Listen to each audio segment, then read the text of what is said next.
महाकाल। श्रावण मास के महत्व में तृतीय अध्याय। श्रावण मास में किए जाने वाले भगवान शिव की लक्ष्य पूजा का वर्णन इस तृतीय अध्याय में। संत कुमार बोले, हे भगवान, आपने श्रावण मास के व्रतों का संक्षिप्त में वर्णन किया। हे स्वामिन, इससे हमारी तृप्ति नहीं हो रही, अतः आप कृपया करके विस्तार से वर्णन करें, जिससे सुनकर हे सुरेश्वर मैं कृत हो जाऊं। ईश्वर बोले, हे योगीश्वर, जो बुद्धिमान नवक व्रत के द्वारा श्रावण मास को व्यतीत करता है, वह 12 महीनों में नवक व्रत के करने का फल का भागी होता है। दिन की समाप्ति के पूर्व जो रात्रि भोजन होता है, वही नवोक्त व्रत भोजन है। इसमें आदि की 3 घड़ियों को छोड़कर नवोक्त भोजन का समय होता है। सूर्य के अस्त होने के पश्चात 3 घड़ी संध्या काल होता है। संध्या बेला में आहार, मैथुन, निद्रा और चौथा स्वाध्याय, इन चारों कर्मों का त्याग कर देना चाहिए। गृहस्थ और यति के भेद से इसकी व्यवस्था के विषय में मुझसे सुनिए। सूर्य के मंद पड़ जाने पर जब अपनी छाया अपने शरीर से दुगनी हो जाए, उस समय के भोजन को यति के लिए नवोक्त भोजन कहा गया है। रात्रि भोजन उसके लिए नवोक्त भोजन नहीं होता। सूर्य अस्त से लेकर नक्षत्र के दृष्टिगत होने तक के काल को विद्वानों ने गृहस्थ के लिए नवक कहा है। यति के लिए दिन के 8वें भाग के शेष रहने पर भोजन का विधान है। इसके लिए रात्रि में भोजन का निषेध किया गया है। गृहस्थी को चाहिए कि वह विधि पूर्वक रात्रि में नवक भोजन करे, और यति, विधवा अथवा विदुर व्यक्ति सूर्य के रहते नवोक्त व्रत करे। विदुर व्यक्ति यदि पुत्रवान हो तब उसे भी रात्रि में ही नवोक्त व्रत करना चाहिए। अनाश्रमी को अथवा आश्रमी को अथवा पत्नी रहित हो अथवा पुत्रवान हो, उन्हें रात्रि में नवोक्त व्रत करना चाहिए। इस प्रकार बुद्धिमान मनुष्य को अपने अधिकार के अनुसार यह व्रत करना चाहिए। इस मास में नवोक्त व्रत करने वाला व्यक्ति परम गति को प्राप्त होता है। मैं प्रातः काल स्नान करूंगा, ब्रह्मचर्य का पालन करूंगा, नवोक्त भोजन करूंगा, पृथ्वी पर सोऊंगा और प्राणियों पर दया करूंगा। हे देव, इस व्रत के आरंभ करने पर यदि मैं मर जाऊं तो हे जगतपते, आपकी कृपा से वह मेरा व्रत पूर्ण हो। ऐसा संकल्प करके बुद्धिमान व्यक्ति को श्रावण मास में प्रतिदिन नवोक्त व्रत करना चाहिए। इस प्रकार व्रत करने वाला मुझे अत्यंत प्रिय है। ब्राह्मणों द्वारा अथवा स्वयं ही अतिरुद्र, महारुद्र अथवा रुद्र मंत्र से महीने भर प्रतिदिन अभिषेक करना चाहिए। हे वत्स, मैं उस व्यक्ति पर प्रसन्न हो जाता हूँ क्योंकि मैं जलधारा से अत्यंत प्रीति रखने वाला हूँ।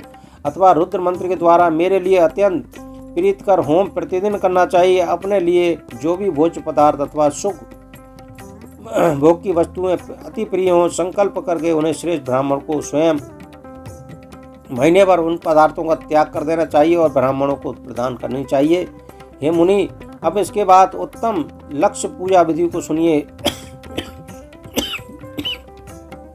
लक्ष्मी चाहने वाले को चंपा के लक्ष्य पुष्पों तथा विद्या चाहने वाले व्यक्ति को मल्लिका तथा चमेली के लक्ष्य पुष्पों से श्री हरि की पूजा करनी चाहिए। शिव तथा विष्णु की प्रसन्नता तुलसी के दलों से सिद्ध होती है। पुत्र की कामना करने वाले को कटेरी के दल से शिव का तथा विष्णु का पूजन करना चाहिए। बुरे स्वप्न की शांति के लिए धान्य से पूजन करना चाहिए। देव के सक्षम निर्मित किए गए रंगवल्ली आदि से विभिन्न रंगों से रचित पद्म, स्वस्तिक तथा चक्र आदि से प्रभु की पूजा करनी चाहिए। इस प्रकार सभी मनोरथों की सिद्धि के लिए सभी प्रकार के पुष्पों से यदि मनुष्य लक्ष्य पूजा करे तो शिव भगवान स्वयं प्रसन्न होते हैं। तत्पश्चात उद्यापन करना चाहिए, मंडप निर्माण करना चाहिए और मंडप के त्रिभाग परिमाण में वेदिका बनानी चाहिए। तदंतर पुनः आवाहन करके आचार्य का वर्ण करना चाहिए और मंडप में प्रविष्ट होकर गीत तथा वाद्य के शब्दों और तीव्र वेद ध्वनि से रात्रि में जागरण करना चाहिए। वेदिका के ऊपर उत्तम लिंगोद्भद्र बनाना चाहिए और उसके बीच में चावल से सुंदर कैलाश का निर्माण करना चाहिए। उसके ऊपर तांबे का अत्यंत चमकीला तथा पंचपल्लव कलश का स्थापना करनी चाहिए और उसे रेशमी वस्त्र से वेष्टित कर देना चाहिए। इसको पार्वती सहित शिव की स्वर्णमय प्रतिमा स्थापित करनी चाहिए।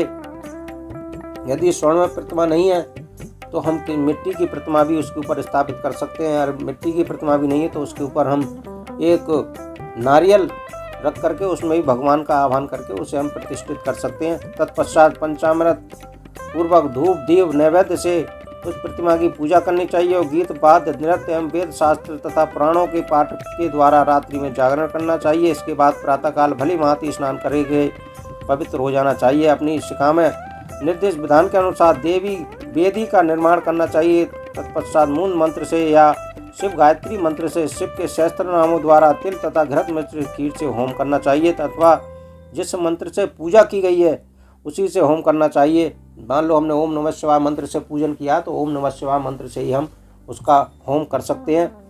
तदंतर शर्करा और घृत से मिश्रित चरु से आहुति डालनी चाहिए। तदंतर विष्टिकृत होम करके पूर्ण आहुति डालनी चाहिए। इसके बाद वस्त्र अलंकार तथा आभूषणों से भली माता आचार्य का पूजन करना चाहिए। तत्पश्चात अन्य ब्राह्मणों का पूजन करना चाहिए और उन्हें दक्षिणा भी देनी चाहिए। बिना दक्षिणा के कोई किसी भी पूजन का फल हमें प्राप्त नहीं होता। हम मंदिर में जाते हैं, जल चढ़ाए आते हैं, पूजा करते हैं, यदि हम दक्षिणा नहीं चढ़ाते तब भी हमें उसका कोई फल प्राप्त नहीं हो सकता। देनी चाहिए। जिस जिस वस्तु से उमापति शिव की लक्ष्य पूजा हो उसका सदा दान करना चाहिए। स्वर्णमयी मूर्ति बनाकर शिव की पूजा करनी चाहिए। यदि दीप कर्म किया गया तो उसका दीपक का दान भी करना चाहिए। चांदी का दीपक और स्वर्ण की व्रत का बनाकर उसे गोहग्रत से भरकर सभी कामना और अर्थ की सिद्धि के लिए उसका दान करना चाहिए। इसके बाद प्रभु से क्षमा प्रार्थना करनी चाहिए और अंत में 100 ब्राह्मणों को भोजन कराना चाहिए। हे मुने, जो व्यक्ति इस प्रकार पूजा करता है मैं उस पर प्रसन्न होता हूँ। इसमें भी जो श्रवण मास में पूजा करता है उसको तो अनंत फल होता है। यदि आपने अपने लिए अत्यंत प्रिय कोई वस्तु मुझे अर्पण करने के विचार से इस मास में कोई त्यागता है तो उसका फल सुनिए। इस लोक में तथा परलोक में उसकी प्राप्ति लाख गुना अधिक होती है। सकाम करने से अभिलाषी सिद्धि होती है और निष्काम करने से परम गति प्राप्त होती है। इस मास में रुद्र अभिषेक करने वाला मनुष्य उसके पाठ की अक्षर संख्या से एक एक अक्षर के लिए करोड़ों वर्षों तक रुद्र लोक में प्रतिष्ठा प्राप्त करता है। पंचामृत का अभिषेक करने से मनुष्य अमर तत्व को प्राप्त होता है। इस मास में जो मनुष्य भूमि पर शयन करता है उसका भी फल सुनिए। हे द्विश्रेष्ठ, वह मनुष्य 9 प्रकार के रत्नों से जड़ी हुई सुंदर वस्त्रों से आच्छादित, बिछे हुए कोमल गद्दों से सुशोभित, 10 तकियों से युक्त, रम्य स्त्रियों से विभूषित, रत्न निर्मित दीपों से मंडित तथा अत्यंत मृदु और गरुणाकार प्रवाल मंडल निर्मित तथा हाथी दांत की बनी हुई तथा चंदन की बनी हुई उत्तम तथा शुभ शैया प्राप्त करता है। इस मास में ब्रह्मचर्य का पालन करने से वीर की दृढ़ पुष्टि होती है। ओजस, बल, शरीर की दृढ़ता और जो भी धर्म के विषय उपकार होते हैं वह सब उसे प्राप्त हो जाता है। निष्काम ब्रह्मचार्य व्रत को साक्षात ब्रह्मा प्राप्ति होती है और सकाम स्वर्ण तथा सुंदर देवांगनाओं की प्राप्ति होती है। इस मास में दिन रात तथा केवल दिन में अथवा भोजन के समय मौन व्रत धारण करने वाला भी महान वक्ता हो जाता है। व्रत के अंत में घंटा और पुस्तक का दान अवश्य करना चाहिए। मौन व्रत के महत्व से मनुष्य सभी शास्त्रों में कुशल तथा वेद वेदांगों में पारंगत हो जाता है और वह बुद्धि में बृहस्पति के समान हो जाता है। मौन धारण करने वाला किसी से कलह नहीं होता, अतः मौन व्रत अत्यंत उत्कृष्ट माना गया है। अगर हम कोई व्रत नहीं कर सकते तो भोजन के समय भी यदि हम मौन होकर के भोजन करते हैं और मौन रहते हैं तो उससे भी हमें मोक्ष की प्राप्ति होती है और शिवलोक की प्राप्ति होती है। तृतीय अध्याय समाप्त हुआ और चतुर्थ अध्याय की कथा भी हम इसी तरीके से सुनाएंगे। जय श्री महाकाल।